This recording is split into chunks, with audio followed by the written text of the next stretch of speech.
안녕하세요. 전 올해 50살의 중년의 여성입니다.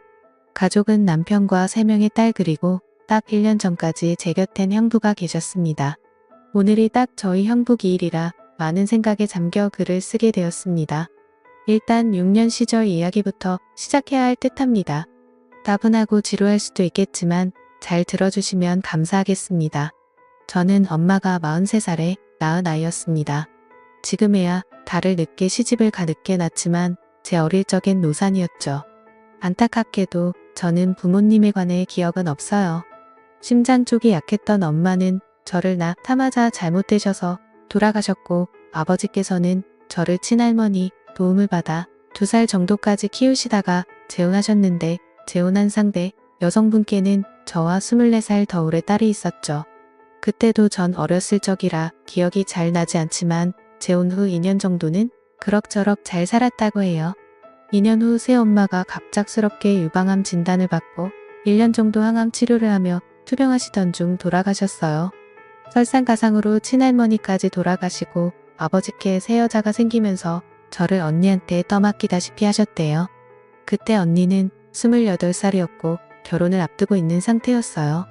언니의 뱃속에는 아이가 있었는데 제 조카랑 저랑은 5살 차이밖에 나질 않았어요. 언니는 아직 어린 저를 보며 뱃속에 아이가 생각났다고 해요. 그래서 모른 채 할 수 없었다고. 그리고 언니는 저를 데리고 형부에게 가서 이 아이도 내 딸이라며 사정을 이야기했고 처음에 형부는 당황하더니 당연히 당신 동생이면 내 동생이고 당신 딸이면 내 딸이야. 우리 같이 잘 키워보자 했다고 하네요. 전 그렇게 언니와 함께 살게 되었고 조카와 자매처럼 같이 자라게 되었습니다. 동네 시장에서 형부와 과일 장사를 했던 저희 언니는 주변에서도 인풋이 좋아 소문이 잦았고 저에 관한 사정을 알게 된 이웃상인분들이 젊은 사람이 참 착하다며 이것저것 반찬과 고기들을 싸주셨다고 해요. 때문에 저희 언니는 항상 장사를 마치고 집으로 올 때 한가득 먹거리를 들고 오곤 했죠. 형부와 언니가 밖에서 돈을 벌어 오는 동안 저는 학교 끝나고 어린이집에서 조카를 데려와 같이 그림 그리기도 하고 인형 놀이를 하며 놀고 있으면 향긋한 과일 냄새를 풍기고 들어오던 언니가 기억이 많이 납니다. 제 조카는 저를 언니 부르며 잘 따랐어요. 언니를 닮아 예쁘고 애교도 많아서 형부의 사랑을 많이 받았죠. 아직도 조카를 쳐다보며 행복해하던 이제 다시는 볼 수 없는 형부의 미소가 잊혀지질 않네요. 전 그렇게 어린 시절을 사랑이 넘치는 언니의 가족들과 행복하게 보냈지요. 그런데 제가 15살 되던 해에 저의 인생을 뒤집어버린 비극이 찾아왔어요. 온 식구가 해돋이를 보러 다녀 오던 중 차가 비탈길에 미끄러져 도로를 벗어나 전복되는 사고가 난 것이었습니다. 이 사고로 인해서 저의 언니와 조카는 목숨을 잃었고 저와 형부는 가까스로 생명을 건질 수 있었습니다. 의식을 차린 후 의사 선생님께 들었는데 운전하셨던 형부는 약간의 골절과 타박상만 있었고 제 언니와 조카 그리고 제가 많이 다쳤었다고. 셋 다 피를 너무 많이 흘려 수혈이 필요했는데 언니와 조카는 형부와 혈액형이 달라 수혈이 불가능했고 불행 중 다행인지 나와 형부의 혈액형이 같아서 의식이 있던 형부가 제게 수혈을 해줘 저를 구할 수 있었고 언니와 조카는 운명을 달리하고 말았다고 했습니다. 절망적인 소식을 들은 저는 정신을 차릴 수 없었어요. 언니와 조카의 모습을 다시 볼 수 없다니 정말 하늘이 무너지는 줄 알았습니다. 형부도 아내와 자식을 잃은 충격에 한동안 말도 못하고 정신을 못 차리고 넋이 나갔었죠. 원래도 무뚝뚝한 사람이긴 했지만 사랑하는 사람들을 잃으니 표정이 싹 사라진 정말 시체 같았어요. 가족을 잃어보지 않으신 분들은 아마 감히 모르실 겁니다. 숨도 못 쉴 정도의 아픔과 고통을 처음으로 체험했어요. 역시 태어나기 전까지 정신과 치료를 동반하며 회복하기까지 시간이 많이 필요했고 조금씩 정신이 들 때쯤 형부의 병실을 매일 찾아갔어요.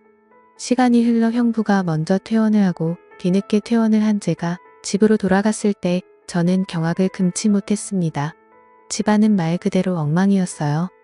사람의 온기는 온데간데 없고 여기저기 놓여진 술병과 쓰레기들 술 냄새에 찌들어 잠든 형부의 덥수룩한 수염 정말 페인이 따로 없더군요.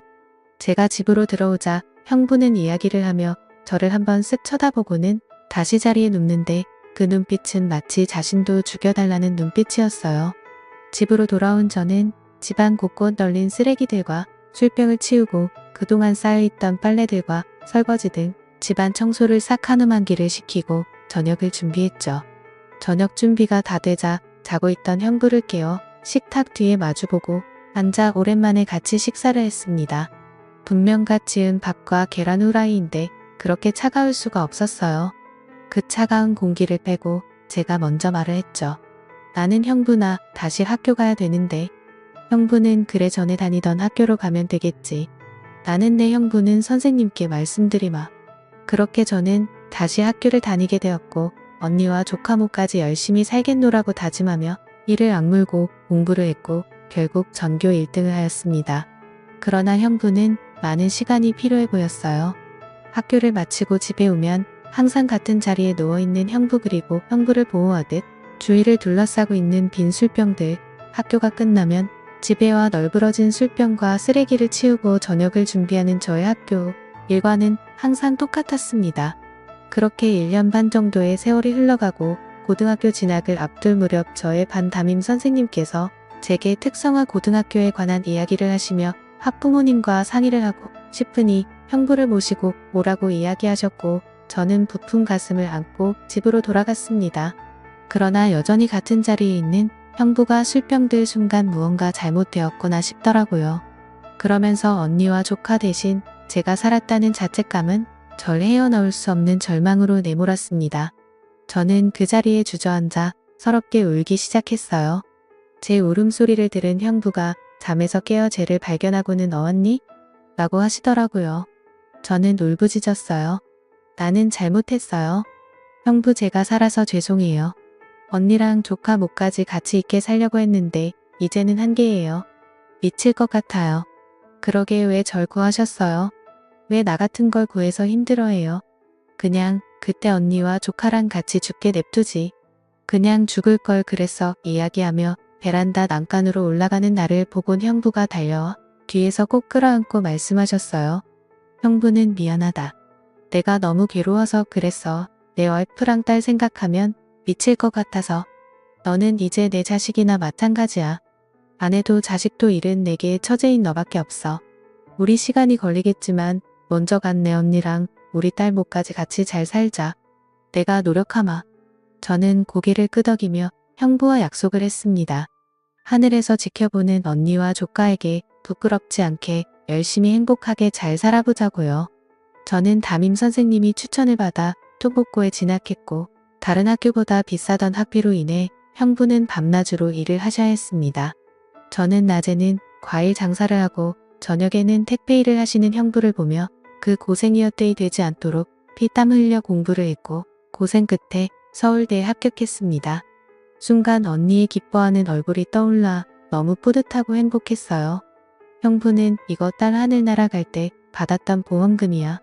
너는 내 처제지만 내 딸이기도 해. 이걸로 내 등록금을 내주고 싶고 나라며 내주시더군요. 그걸 내어주시는 그 마음을 너무나도 잘 알기에 전 차마 거절할 수 없었습니다. 전 더 이상 형부께 부담을 주지 않으려고 과외 아르바이트를 구하고 악착같이 공부에 장학금을 받아 학교를 졸업한 뒤 대학원 석사과정까지 이수할 수 있었습니다. 석사과정을 이수하고 저는 알아주는 기업의 연구원으로 취업을 하게 되었습니다.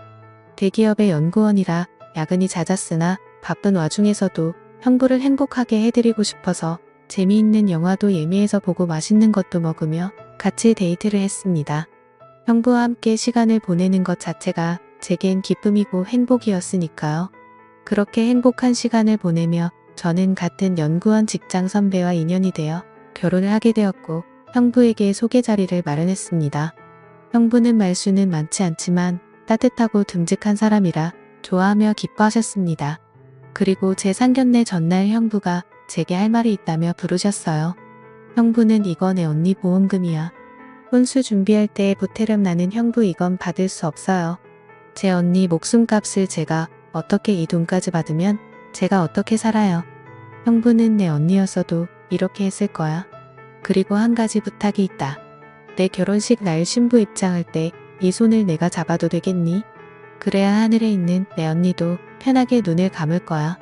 저는 형부의 말에 눈물을 흘리며 너무 감사하다고 사랑한다고 형부를 꼭 안아드렸어요. 그렇게 저는 형부의 손을 잡고 모두의 축복 속에 결혼을 했고 남편과 상의 끝에 서울 끝자락 동네에 2층짜리 주택을 마련해 형부를 모시고 살게 되었죠. 쉽지 않은 결정이었을 텐데 지금도 남편에게 참 감사하네요. 저는 이렇게 사랑하는 두 남자와 살며 첫째 딸을 낳고 딸의 애교에 항상 집안에는 웃음이 돌며 끝나지 않을 것 같은 행복을 누리고 있었어요. 하지만 3년 후 저희 가족에게는 다시 한번 불행이 찾아왔습니다. 갑작스레 살이 빠지고 안색이 급격히 나빠진 형부 급기야 소화를 잘 못 시키시고 밤에 구토를 하시는 형부의 모습에 저는 형부를 모시고 근처 대학병원을 찾았고 검사 결과는 참혹했습니다.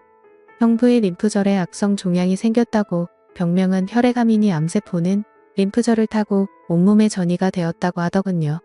이제 좀 자리를 잡아서 조금은 남들처럼 대단한 행복이 아닌 평범하고 소소한 행복을 누리며 살아가려는데 이게 우리에게는 이렇게 어렵다니 이토록 원통하고 이보다 하늘이 원망스러울 순 없었습니다.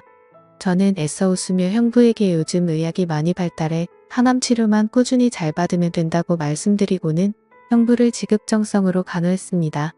형부는 항암 치료를 받으시면서 헛구역질도 하시고 머리카락도 빠져 많이 힘드셨을 텐데 옆에서 간호하는 제게 힘든 내색 한번 하지 않으셨습니다.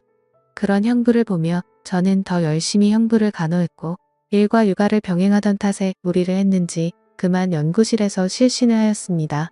눈을 떠보니 새하얀 병실 괄호를 했구나 생각하며 일어나려는데 의사가 한 말은 뜻밖이었습니다. 의사는 축하드려요. 임신입니다. 임신 12주 되셨고요. 쌍둥이네요. 충분한 휴식과 영양분 섭취하셔야 합니다. 뱃속에 있는 아이들에겐 미안했지만 저는 너무 혼란스러웠어요. 하필 지금 이 상황에 임신이라니 마냥 기뻐할 수 없는 이 현실에 가슴이 먹먹해 눈물만 흘렸죠. 저는 이 사실을 형부에게 말할 수 없었기에 남편에게 뱃속에 있는 아이들을 지우자고 이야기를 했어요. 남편은 그저 말없이 눈물만 흘렸죠. 그리고 다음날 저녁 형부의 항암 치료가 있는 날이라 저는 퇴근을 하고 죽을 사서 병원으로 형부를 보러 갔어요. 형부는 많이 수척했지만 환한 미소로 저를 반겨주셨고 저는 형부 식사 아직 안 하셨죠. 쌓아온 따끈따끈한 죽과 반찬거리를 꺼내기 시작했어요. 그런데 형부가 제 앞에 아기 벤의 쩌구리를 내놓으시는 게 아니겠어요. 저는 너무 놀라 형부를 쳐다보았습니다. 형부는 내 남편 시켜서 샀다 아직 둘 다 성별을 몰라서 하얀색으로 샀는데 마음에 들지 모르겠구나. 저는 죄스러운 마음에 울먹이며 나는 형부 미안해요. 라고 했습니다. 형부는 내가 왜 미안해. 나는 이렇게 좋은 소식을 들을 수 있어서 지금 너무 기쁜 걸 건강하게 출산해서 내게 꼭 안겨주려무나. 형부는 자책하는 제 손을 꼭 잡아주며 말씀하셨고 저는 형부를 붙들고 눈물을 왈칵 쏟았습니다.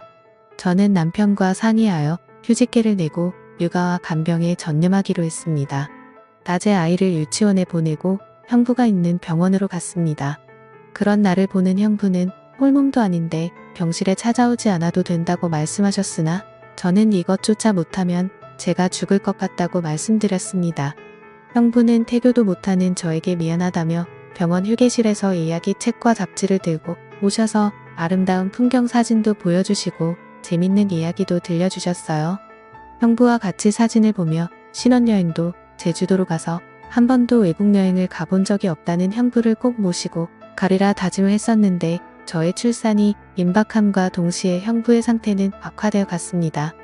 횡행머리 가족만 남은 뼈의 분만실에 들어가기 전 다른 산모들은 건강한 아이를 낳도록 기도하는 시간에 저는 출산을 하고 나왔을 때 형부가 살아계신 것을 기도했습니다. 그리고 저는 건강한 여아들을 출산했습니다. 병실로 옮겨진 저는 곧바로 형부에게 전화를 했습니다. 아직도 그날의 기억이 생생하네요.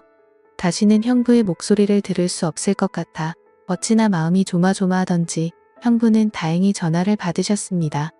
형부는 고생했다며 누구보다 기뻐하셨고 저도 부푼 마음으로 아이들을 형부에게 보여줄 생각에 회복에 힘을 썼습니다. 다행히도 우리 어린 공주들은 건강에 아무 문제가 없었고 저 또한 빠르게 회복했습니다. 저는 남편과 아이들을 데리고 형부의 병실을 찾아갔어요. 형부는 아이들을 보며 너무 예쁘다고 수고했다고 말하며 한없이 행복해 하셨습니다. 하지만 저희가 왔다 간 다음 날부터 형부의 상태가 급격히 악화되었고 의사 선생님께서는 마음의 준비를 하라고 말씀하셨습니다. 그런데 저는 이대로 형부를 보내드릴 수 없었어요. 정말 억장이 무너져 내렸습니다. 며칠이 흘러 형부가 저희를 먼저 병실로 부르셨어요. 저의 가족을 한번 울어본 형부는 엷은 미소를 띠며 좋은 추억만 만들어줘서 고맙다고 너무 행복했다고 세상에 미련이 남지 않는다며 제 손을 잡아주시고는 이제 그만 내 언니가 있는 곳으로 보내주려는 하라고 하시는데 저는 형부의 진심에 목이 메어 하염없이 눈물을 흘렸습니다. 그리고 그날 저녁 1년 전 오늘 나의 형부는 그렇게 눈을 감으셨고 그 모습은 그렇게 평온해 보일 수 없었습니다. 형부를 조카와 언니에게 보내드린 후 저는 형부에게 받은 사랑을 잊지 않기 위해 한 달에 한 번 꼭 저희 가족들과 헌혈을 하고 있어요. 앞으로도 베풀면서 열심히 살겠습니다. 지금까지 제 사연을 들어주셔서 감사합니다.